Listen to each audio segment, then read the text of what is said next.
In a financial system where cash is still king, the ongoing debate about ATMs and point of sale operators, that's POS operators in Nigeria, has taken center stage yet again. The controversy has flared up with calls for the Central Bank of Nigeria to shut down POS operations. This is the second time this year that such a request has been made, sparking heated discussions on social media and in financial circles. ATMs were once seen as a revolutionary step forward in providing easy access to cash. They were installed across the country in strategic locations such as banks, airports, malls, and other public spaces. However, in recent years, many Nigerians have complained about their lack of functionality.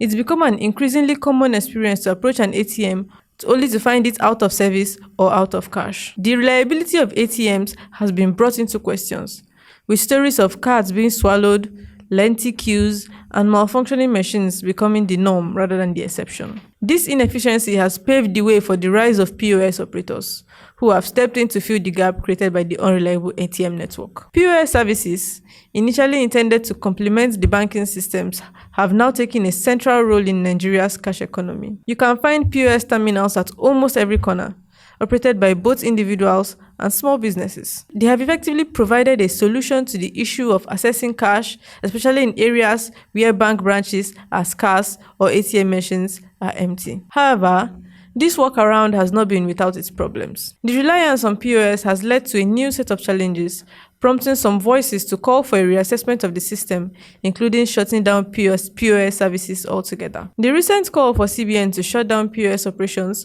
was made by a concerned Nigerian who argued that the widespread availability of POS services has rendered ATMs redundant. According to her, this development is particularly visible at airports and malls, where ATMs are often found non-functional or empty. She described the spread of POS terminals as a madness that needs to end, suggesting that it has contributed to a breakdown in the traditional banking system's ability to serve its customers. This view met with immediate backlash from many Nigerians who saw it as an elitist and selfish opinion. The primary counter-argument was that POS services have created job opportunities for countless Nigerians, providing a source of income for operators who might otherwise be unemployed. Furthermore, the POS system has alleviated the issue of long queues at ATMs, making cash withdrawal more convenient for the average person. In a country where unemployment is a significant concern, the emergence of POS operators has been seen as a positive development. Many argue that the push to shut down POS services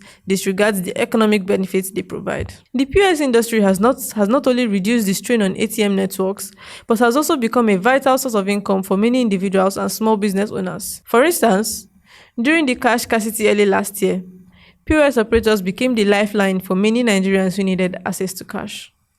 They were the heroes who ensured that people could still carry out transactions, even when the banks and ATMs failed. Despite the support for POS operators, there's a growing dissatisfaction with the fees associated with their services. Many Nigerians feel it is unfair to buy money with money. POS transactions typically come with charges ranging from 100 naira to 500 naira, or even more, depending on the amount you want to withdraw. This practice, while profitable for POS operators, has sparked debates about its legality and fairness.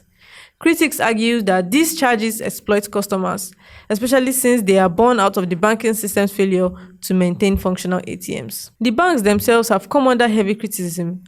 It is often alleged that POS operators deplete ATM cash supplies by withdrawing large amounts at a time.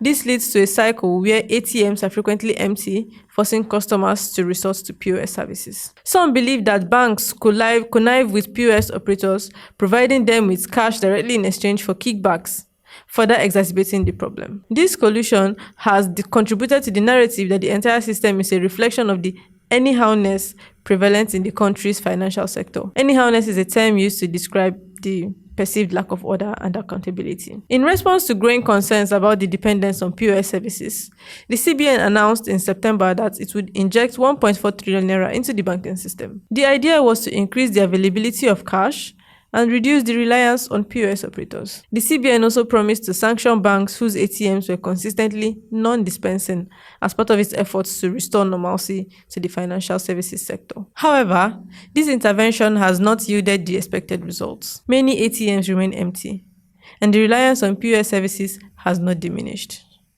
Nigerians have expressed frustration with the CBN, accusing it of failing to follow through on its promises. The shortage of cash in ATMs persists, and the sanctions promised by the CBN have yet to be enforced. As a result, the use of POS terminals continue to be the go-to option for many people. The debate over POS operators versus ATM goes beyond mere financial transactions. It touches on deeper socioeconomic issues in Nigeria. On one hand, the rise of POS services reflects the adaptability and resilience of Nigerians in finding solutions to everyday challenges. The informal economy thrives on such innovations where individuals find ways to meet demand and provide services where formal institutions fall short. But on the other hand, this trend also highlights the systemic issues within the Nigerian banking sector.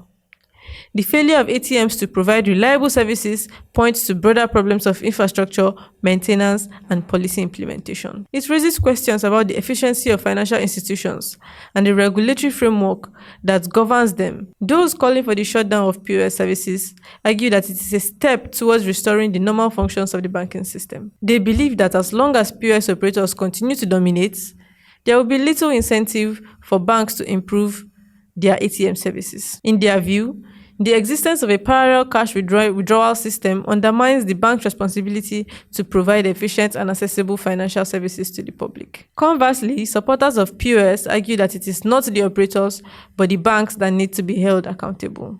They believe that shutting down POS services without addressing the root causes of ATM failures would only hurt ordinary Nigerians who rely on these services for their daily transactions. They see the call to end POS operations as a manifestation of selfish interests, mainly from those who benefit from the exclusivity of traditional banking services. So what's the way forward?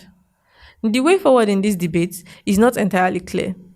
One potential solution could be better regulation of POS fees to protect consumers from excessive charges while still allowing operators to earn a fair income. Additionally, banks need to take responsibility for ensuring that ATMs are well maintained and stocked with cash. The CBN's role as a regulator is crucial in enforcing these standards and ensuring compliance from financial institutions. Another option could be hybrid model, where both ATMs and POS services are optimized to serve the needs of the population. This would require investment in the ATM infrastructure and the commitment to maintaining them, while also allowing POS operators to continue providing their services under a regulated framework. Ultimately, the debate over ATMs and POS operators is a reflection of broader challenges within Nigeria's financial ecosystem. It highlights issues of accessibility, reliability, and the struggle between formal and informal economic solutions. Whether the solution lies in shutting down POS operations, improving ATM services, or finding a balance between the two, it is clear that a comprehensive approach is needed to address the underlying problems in the system. For now, the controversy continues, and as Nigerians navigate their daily financial needs, the question remains: should convenience trump formality, or is it time to restore traditional banking services to their full capacity?